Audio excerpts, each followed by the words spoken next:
Halo, selamat siang. Selamat datang di podcast kita kali ini. Kali ini kita akan membahas tentang demokrasi di era Susilo Bambang Yudhoyono atau SBY. Bersama saya Muhammad Raffi dan co-host saya Rasya. Halo semuanya, saya di sini sebagai co-hostnya Raffi dan akan membahas SBY yang sangat penting dalam demokrasinya. Oke, setuju banget nih. Untuk itu kita kedatangan 3 narasumber hebat yang boleh diperkenalkan masing-masing. Oke, halo. Perkenalkan nama saya Hanafia sebagai narasumber 1 yang akan berfokus pada sejarah dan juga demokrasi di era SBY. Halo, saya Rehan sebagai narasumber kedua. Saya berfokus kepada dampak positif dan negatif pada era reformasi SBY. Halo, aku Fauza sebagai narasumber kedua yang akan mengulas kebijakan ekonomi dan politik di era SBY. Oke. Buat Hana, bisa nggak sih kasih gambaran singkat tentang latar belakang di demokrasi era SBY ini?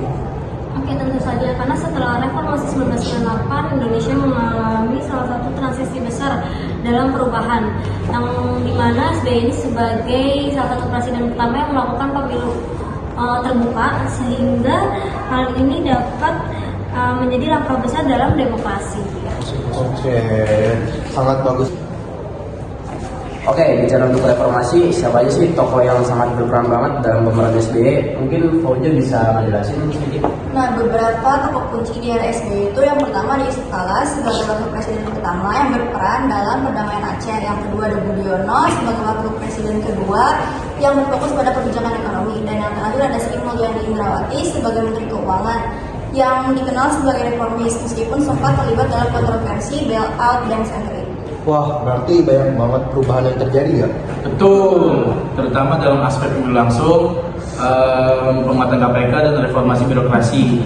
Tetapi tetap ada tantangan seperti lambatnya reformasi birokrasi dan korupsi yang masih banyak. Oke, sekarang kita masuk ke dampak demokrasi di era SBY. Rehan bisa jelasin nggak sih dampak positif yang ada di era SBY?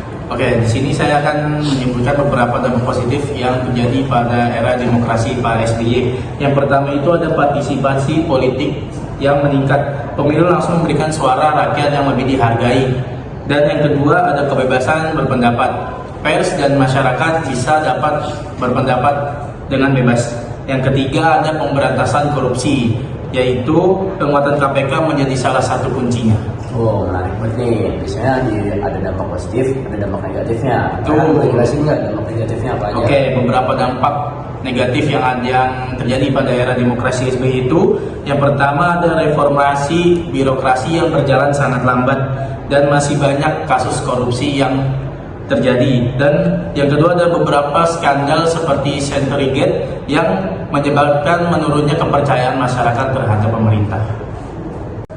Wah, banyak banget insight yang menarik nih. Sebelum kita tutup, bisa kasih kesimpulan atau opini dari masing-masing narasumber? Oke, kalau dari pandangan saya atau kesimpulan saya, demokrasi di era SBY ini memberikan banyak sekali kemajuan terutama dalam partisipasi politik. Meskipun begitu, ada juga tantangan yang perlu dihadapi.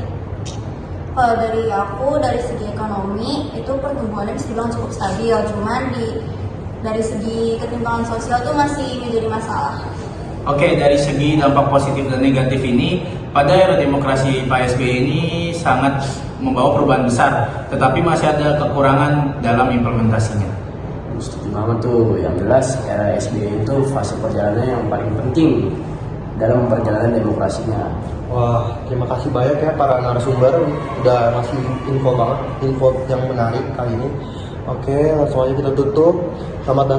Sampai jumpa di episode kita selanjutnya. Bye. Bye.